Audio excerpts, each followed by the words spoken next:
எல்லாருக்கும் வணக்கம். Welcome to Rusiyorisi. இன்றைக்கி நம்ம ருசியோரிசி சேனலில் பார்க்க போகிறது தை பௌர்ணமி நன்னாள் நமக்கு புதன்கிழமையோடு சேர்ந்து வருது இல்லைங்களா.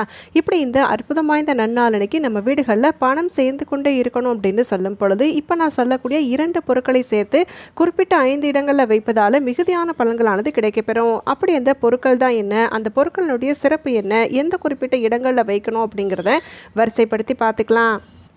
தை மாதம் அப்படின்னு சொல்லி எடுத்துக்கிட்டாலே சூரிய பகவான் தனுசு ராசியிலேருந்து மகர ராசிக்கு பிரவேசிக்கக்கூடிய மாதம். இந்த குறிப்பிட்ட மாதத்தை நெல் அறுவடை மாதம் அப்படின்னு கூட சொல்லுவாங்க. அனைத்து உயிர்களுக்கும் உணவை தரக்கூடிய உழவர்களுடைய தொழிலுக்கு உறுதுணையாக இருக்கக்கூடிய சூரிய பகவானை போற்றக்கூடிய விதத்தில் தான் இந்த குறிப்பிட்ட மாதத்தில் பொங்கல் விழா அப்படின்னு சொல்லி நம்ம சிறப்பாக கொண்டாடி முடித்தோம். அப்படி அந்த மாதத்தில் பார்த்தீங்க அப்படின்னு சொன்னால் நிறைய ஆன்மீக சிறப்புகள் அனைத்துமே இருக்குது. அதில் ஒன்று தான் இந்த தை பௌர்ணமி நன்னாள்.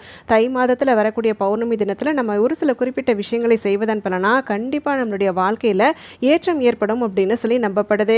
இப்படி இந்த அற்புதமான தை பௌர்ணமி நாளன்னைக்கு காலையில் எழுந்து குளிச்சு முடிச்சதுக்கு அப்புறமா பக்கத்தில் சிவாலயங்கள் இருக்கு அப்படின்னு சொல்லும் பொழுது சிவபெருமானுக்கு பால் அபிஷேகம் செய்து வழிபடுவது அப்படிங்கிறது ரொம்ப ரொம்ப சிறப்பு. அது மட்டும் இல்லாமல் இந்த வருடம் நமக்கு வரக்கூடிய தை பௌர்ணமி அப்படின்னு சொல்லி பார்த்தா பொன் பொருள் சேர்க்கைக்கு ஆதார நாளை விளங்கக்கூடிய புதன்கிழமையோடு சேர்ந்து வருது. புதன்கிழமை நாள் பொதுவாகவே நம்ம பெருமாளை வணங்கி வழிபாடு செய்வதற்குண்டான நாள் அப்படிங்கிறதால கண்டிப்பாக நம்ம பெருமாளையும் சேர்த்து வணங்குவது அப்படிங்கிறத செய்துக்கலாம். இப்படி நம்ம காலை நேரத்தில் கோவில் சென்று வழிபாடு அனைத்துமே செய்ததுக்கு அப்புறமா வீட்டுக்கு வந்ததுமே நீங்கள் விரதம் கடைபிடிப்பது அப்படின்னா விரதம் கடைபிடிப்பது அப்படிங்கிறத செய்துக்கலாம். இல்லை மனதை இறை வழிபாடுகளை செலுத்துவது அப்படின்னாலும் செய்துக்கலாம். இப்படி இந்த விஷயங்கள் அனைத்துமே செய்வதோடு மட்டும் இல்லாமல் மாலை நேரத்தில் பக்கத்தில் சிவாலயங்கள் இருக்குது அப்படின்னு சொன்னாலோ இல்லை பக்கத்தில் திருவிளக்கு பூஜை நடைபெறுது அப்படின்னு சொன்னாலோ கட்டாயம் அதில் பங்கெடுப்பது அப்படிங்கிறத செய்துக்கோங்க.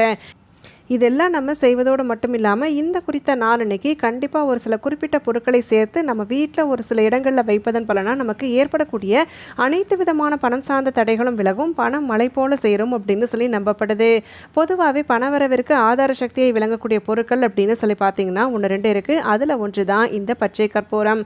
பணம் பல மடங்கு பெருகணும் அப்படின்னு சொன்னாலோ இல்லை வீட்டில் கடன் ஏற்பட்டிருக்கு அந்த கடன் முழுவதுமே தீரணும் அப்படின்னு சொன்னாலோ கண்டிப்பாக இந்த பௌர்ணமி தினங்களில் பச்சை கற்பூரத்தை வைத்து செய்யக்கூடிய பரிகாரம் நிச்சயமான பலன்களை பெற்றுத்தரும் அப்படின்னு சொல்லி நம்பப்படுது. அதனால் பச்சை கற்பூரத்தை கண்டிப்பாக புதிதாக வாங்கி கொள்வது அப்படிங்கிறத செய்துக்கோங்க. இப்படி நம்ம செய்வதோடு மட்டும் இல்லாமல் இந்த குறித்த நன்னாள் நமக்கு புதன்கிழமையோடு சேர்ந்து வருது அப்படிங்கிறதாலையும் சிவ வழிபாட்டுக்கு உகந்த நாளாக இருக்குது அப்படிங்கிறதாலையும் துளசி இலை கிடைத்தாலும் சரி இல்லை வில்வ இலை கிடைத்தாலும் சரி கண்டிப்பாக இந்த பச்சை கற்பூரத்தோடு சேர்ப்பது அப்படிங்கிறத செய்துக்கோங்க.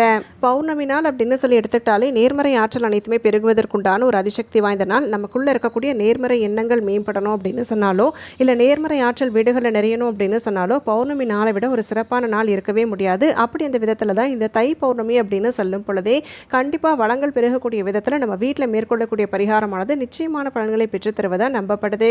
அதனால் பச்சை கற்பூரத்தையும் துளசி இலைனா வில்வ இலை எது கிடைத்தாலும் சரி அதில் 1-2 இலைகளையும் சேர்த்து நான் சொல்லக்கூடிய இடங்களில் மாலை நேரத்தில் வைப்பது அப்படிங்கிறத செய்துக்கலாம். வானத்தில் நிலவொளி நல்லா பிரகாசிக்கக்கூடிய சமயத்தில் நம்ம வீட்டு பூஜை அறையில் விளக்கேற்றி வழிபாடு அனைத்துமே செய்து முடித்த கையோடு நிலவொளியிடம் இந்த பொருட்கள் அனைத்தையுமே காண்பித்து வீட்டில் குறிப்பிட்ட இடங்களில் வைப்பதன் பலனா வீடுகளில் ஏற்படக்கூடிய வறுமை நிலை அப்படிங்கிறது அடியோடு ஒழியும். அது மட்டும் இல்லாமல் கடன் சுமை அதிகப்படியாக இருக்குது அப்படின்னு சொல்லும் பொழுதும் கடன் சுமை முழுவதுமே தீர்வதற்குண்டான அற்புத வாய்ப்புகளும் பிறக்கும் அப்படின்னு சொல்லி நம்பப்படுது. அதனால் 2 பொருட்களையுமே எடுத்து மாலை நேரத்தில் வைப்பது அப்படிங்கிறத செய்துக்கலாம். சரி, பொருட்கள் என்ன, எந்த நேரத்தில் வைக்கணும் அப்படிங்கிறத பார்த்தாச்சு. இப்போ குறிப்பிட்ட எந்த இடங்களில் வைக்கணும் அப்படிங்கிறதையும் தெரிஞ்சுக்கலாம். முதல் முக்கியமான இடம் பச்சை கற்பூரம் ஒரு துண்டு எடுத்துக்கோங்க. 1 இல்லைனா 2 துளசி இலைகள் இல்லைனா 1-2 வில்வ இலைகள் எடுத்துக்கிட்டு 2யுமே சேர்த்தபடி முதல்ல வைக்க வேண்டிய இடம் எது அப்படின்னு சொல்லி பார்த்தா வீட்டினுடைய பணப்பெட்டி. பணவரவிற்கு நம்ம வீட்டில் எத்தனையோ முயற்சிகள் மேற்கொள்வது அப்படிங்கிறத செய்வோம். ஆனால் நமக்கு பணவரவு ஏற்படும் பொழுது அதில் ஏதாவது ஒரு சில செலவுகள் ஏற்படுது அப்படின்னு சொன்னாலோ இல்லை குறிப்பிட்டு நமக்கு பண சேர்க்கை அப்படிங்கிறது ஏற்படவே மாட்டேங்குது அப்படின்னு சொன்னாலோ கண்டிப்பாக இந்த 2 பொருட்களையுமே இந்த அழகான தை பௌர்ணமி நாளன்னைக்கு வைக்கும் பொழுது கட்டாயம் ஏற்படக்கூடிய எல்லா விதமான தடைகளும் முறை தெரியப்படும். அதனால் பச்சை கற்பூரத்தையும் நான் சொன்ன இலைகளில் ஏதாவது ஒரு குறிப்பிட்ட இலையும் சேர்த்து முதல்ல பணப்பெட்டியில் வைப்பது அப்படிங்கிறத செய்துக்கோங்க. 2வது முக்கியமான இடம் நகைகள் வைக்கக்கூடிய இடம் அப்படின்னு சொல்லி ஒன்று இருக்கும் இல்லைங்களா. நகை பெட்டகங்கள் வைத்திருப்போம், இல்லை நகை வைப்பதற்குண்டான ஒரு குறிப்பிட்ட இடம் அப்படின்னு சொல்லி பீரோவில் வைத்திருப்போம். எங்கே இருந்தாலும் நீங்கள் எங்கே வைத்திருந்தாலும் சரி அந்த இடத்துல பச்சை கற்பூரத்தையும் 1-2 துளசி இலைகளையோ வில்வ இலைகளையோ சேர்த்து வைப்பது அப்படிங்கிறத செய்துக்கோங்க. தங்கம் சம்பந்தப்பட்ட தடைகள் முழுவதுமே விலகணும், இல்லை அடகில் இருக்கக்கூடிய நகைகள் அனைத்தையுமே மீட்டெடுக்கணும் அப்படின்னு சொல்லும் பொழுது இந்த மாதிரி நகை பெட்டகங்களில் இந்த குறிப்பிட்ட 2 பொருட்களுடைய சேர்க்கையை இந்த குறித்த நன்னாளனைக்கு கொண்டு கொண்டு வந்து வைக்கும் பொழுது கட்டாயம் வீடுகளில் தங்கம் மலை போல சேரும் அப்படின்னு சொல்லி நம்பப்படுது. ஒரு பொட்டு தங்கம் கூட இல்லைங்க, வெறும் பெட்டகங்கள் தான் இருக்குது அப்படின்னு சொல்லக்கூடியவங்களும் இந்த குறிப்பிட்ட அற்புத நாளன்னைக்கு வைக்கும் பொழுது இந்த பொருட்கள் அனைத்தையுமே சேர்த்து இந்த நன்னாளன்னைக்கு வைக்கும் பொழுது அடகில் இருக்கக்கூடிய நகைகள் வீடு வந்து சேர்வதற்குண்டான அற்புத வாய்ப்புகளும் பிறக்கும் அப்படின்னு சொல்லி நம்பப்படுது. அதே போல் தங்கம் வாங்கணுங்கிற யோசனை இருக்குது, அதுக்குண்டான பணம் இருந்தாலுமே அந்த பணத்தில் ஏதாவது ஒரு சில பிரச்சனைகள் வருது, ஏதோ ஒரு செலவு ஏற்படுது, எங்களால் தங்கமே வாங்க முடியல அப்படின்னு சொல்லக்கூடியவங்களுக்கும் கண்டிப்பாக இந்த பொருட்களுடைய சேர்க்கையை நகை பெட்டகங்களில் வைக்கும் பொழுது கண்டிப்பாக அள்ள குறையாத பணவரவானது ஏற்படும் அப்படின்னு சொல்லி நம்பப்படுது.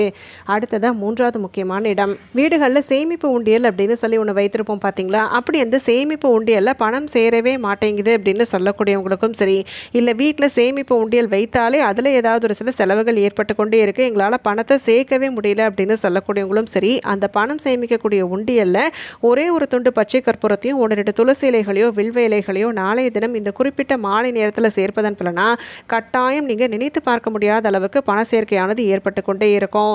அதுவும் நாளைய தினம் பார்த்தீங்கன்னா பொன்பொருள் சேர்க்கைக்கு ஆதார நாள் அப்படிங்கிறதால சேமிப்பு பலப்படணும் அப்படின்னு சொல்கிறவங்க கண்டிப்பாக இந்த புதன்கிழமையோடு சேர்ந்து வரக்கூடிய தை பௌர்ணமி நாளன்னைக்கு இந்த 2 பொருட்களையுமே சேமிப்பு உண்டியலில் சேர்ப்பதன் பலனா கண்டிப்பாக அடுத்த பௌர்ணமிக்குள்ளாகவே உங்களுடைய சேமிப்பு உண்டியல் நிறைவதற்குண்டான அருளாசியானது பிறக்கும். அதனால் கண்டிப்பாக இந்த இடத்துலையும் வைப்பது அப்படிங்கிறத செய்துக்கலாம். அடுத்ததாக 4வது முக்கியமான இடம், வீட்டினுடைய நிலைவாசல் பகுதி. நிலைவாசல் அப்படின்னு சொன்னாலே அதில் குலதெய்வங்களும் கும்பதேவதைகளும் குடியிருப்பதாக ஒரு ஐதீகம் இருக்குது. ஒரு வீட்டுக்குள்ளே நல்ல சக்தி நுழையணும் அப்படின்னு சொன்னாலோ இல்லை கெட்ட சக்தி நுழையணும் அப்படின்னு சொன்னாலோ இந்த நிலைவாசலை தாண்டி தான் வர முடியும். அப்படி அந்த நிலைவாசலை நம்ம சரியான முறையில் பராமரித்து கொண்டு வரோம் அப்படின்னு சொல்லும் பொழுது கண்டிப்பாக வீடுகளில் என்றென்றைக்குமே நல்ல சக்திகள் குடியேறுவதற்குண்டான வாய்ப்பு ஏற்படும். அதை தாண்டி நம்ம ஒரு சில குறிப்பிட்ட நாட்களில் நம்ம வீட்டு நிலைவாசலை கூட சுத்தப்படுத்தாமல் வைத்திருக்கிறோம் அப்படின்னு சொன்னால் கண்டிப்பாக துர் தேவதைகள் வீட்டுக்குள்ளே நுழையும். அதனால் நம்ம வீட்டில் என்றென்றைக்குமே பிரச்சனைகள், மன கஷ்டங்கள் இது அனைத்துமே கூடிக்கொண்டே இருக்கும். அதனால் நாளைய தினம் வீட்டு நிலைவாசலை சுத்தப்படுத்திக்கோங்க. சுத்தப்படுத்திட்டு ஒரு மஞ்சள் நிற வஸ்திரத்தில் பச்சை கற்பூரம் ஒரு துண்டையும் 1-2 துளசி இலைகளையோ இல்லை வில்வ இலைகளையோ சேர்த்து ஒரு முடிச்சு மாதிரி தயார் பண்ணிவிட்டு அதை வீட்டினுடைய நிலைவாசலில் வலது பக்கத்தில் கட்டி வைப்பது அப்படிங்கிறத செய்துக்கலாம். வெளிப்பக்கத்தில் கட்டி வைங்க, உட்பக்கத்தில் கிடையாது. இப்படி நம்ம செய்யும் பொழுது கண்டிப்பாக நிலைவாசலில் இந்த பொருட்கள் இருக்கக்கூடிய காரணத்தாலேயே நம்ம வீட்டுக்குள்ளே எப்பயுமே பணவரமானது ஏற்பட்டு கொண்டே இருக்கும். அடுத்ததாக 5வது முக்கியமான இடம், ஆண்களும் சரி பெண்களும் சரி பயன்படுத்தக்கூடிய பர்சுகளில் ஒரு துண்டு பச்சை கற்பூரத்தையும் 1-2 துளசி இலையோ வில்வ இலையோ சேர்த்து வைப்பது அப்படிங்கிறத செய்துக்கலாம். எல்லாருமே இதை பயன்படுத்தலாம். குறிப்பிட்டு இவங்க தான் அப்படின்னு சொல்லி இல்லாமல் வீட்டில் பணம் சம்பாதிக்கக்கூடியவர்களும் சரி, இல்லை வீட்டில் பர்சுன்னு சொல்லி ஒன்று வைத்திருந்து அதில் பணம் சேர்த்துக்கிட்டே வரீங்க அப்படின்னு சொன்னாலும் சரி, கண்டிப்பாக இந்த பொருட்களை நாளைய தினம் சேர்ப்பதன் பலனா பணம் அப்படிங்கிறது சேர்ந்து கொண்டே இருக்கும். எல்லாருக்குமே பார்த்தீங்க அப்படின்னு சொன்னால் ஏதோ ஒரு விதத்தில் முடக்கங்கள் ஏற்பட்டு கொண்டே இருக்கும். நினைத்து பார்த்த நேரத்தில் நமக்கு பணவரவு அப்படிங்கிறது ஏற்படாமல் இருக்கும். அப்படி அந்த மாதிரியான தடைகள் அனைத்தையுமே விலக்கி பணவரவு சேர்வதற்கு நல்ல ஒரு வாய்ப்பை இந்த குறிப்பிட்ட பொருட்கள் நமக்கு நாளைய தினம் வைப்பதன் பலனாக ஏற்படுத்தி தரும். அதனால் முழு நம்பிக்கையோடையும் ஈடுபாட்டோடையும் செய்து பாருங்கள். கண்டிப்பாக தை பௌர்ணமி நாள் நமக்கு எல்லா விதமான நற்பலன்களையும் ஏற்படுத்தி தரக்கூடிய நாளாக அமையும். அதில் எந்த விதமான சந்தேகமுமே இல்லை. இந்த பொருட்கள் அனைத்தையுமே நீங்கள் வைத்ததுக்கு அப்புறமா எத்தனை நாள் வரைக்கும் இருக்கலாம் அப்படின்னு பார்த்தீங்கன்னா, பச்சை கற்பூரம் கண்டிப்பாக நமக்கு 1 மாத காலத்துக்குள்ளாகவே கரைந்து போயிடும். துளசி இலையிலோ வில்வ இலையோ இது நீங்கள் வைத்திருந்தாலும் சரி, அதை நீங்கள் அந்த வஸ்திரத்தில் நிலைவாசலில் வைத்த வஸ்திரத்தோடு சேர்த்து ஓடுகின்ற நீரில் விடுவது அப்படிங்கிறத செய்துக்கலாம். இல்லை வேறு இடங்களில் வைத்திருக்கிறோம் அப்படின்னு சொல்லும் பொழுது அந்த இடத்துல அந்த துளசி இலைகளை நீங்கள் அடுத்த பௌர்ணமியின் பொழுது மாற்றிக்கொள்வது அப்படின்னாலும் செய்துக்கலாம். ஒரு சிலருக்கு பரிகாரம் செய்து முடித்த கையோடு ஓரிரு தினங்கள்லேயே நல்ல மாற்றங்கள் தெரிய ஆரம்பிக்கும். அதனால் தொடர்ந்து பரிகாரத்தை வந்து நீங்கள் செய்து கொண்டே வரலாம். ஒரு சிலருக்கு கொஞ்சம் காலதாமதம் ஆனாலும் கண்டிப்பாக தொடர் முயற்சி நீங்கள் மேற்கொள்ளும் பொழுது கட்டாயம் இந்த பரிகாரம் நமக்கு நிச்சயமான பலன்களை பெற்றுத்தருவதில் சந்தேகமே இல்லை. இப்போ நம்ம இந்த பதிவின் மூலயமா தை பௌர்ணமி நாளன்னைக்கு நம்ம வீடுகளில் எந்த குறிப்பிட்ட இடங்களில் ஒரு சில குறிப்பிட்ட பொருட்களை சேர்த்து வைக்கணும், இதனால் கிடைக்கக்கூடிய மிகுதியான பலன்கள் என்ன அப்படிங்கிறதுக்கு உண்டான தகவல்கள் எல்லாமே தெரிஞ்சுக்கிட்டோம். கட்டாயம் இந்த பதிவு அனைவருக்குமே பயனுள்ளதாக அமைந்திருக்குன்னு சொல்லி நினைக்கிறேன். நாளைக்கு மறுபடியும் ஒரு பயனுள்ள பதிவோடு உங்களை நான் சந்திக்கிறேன். நன்றி, வணக்கம்.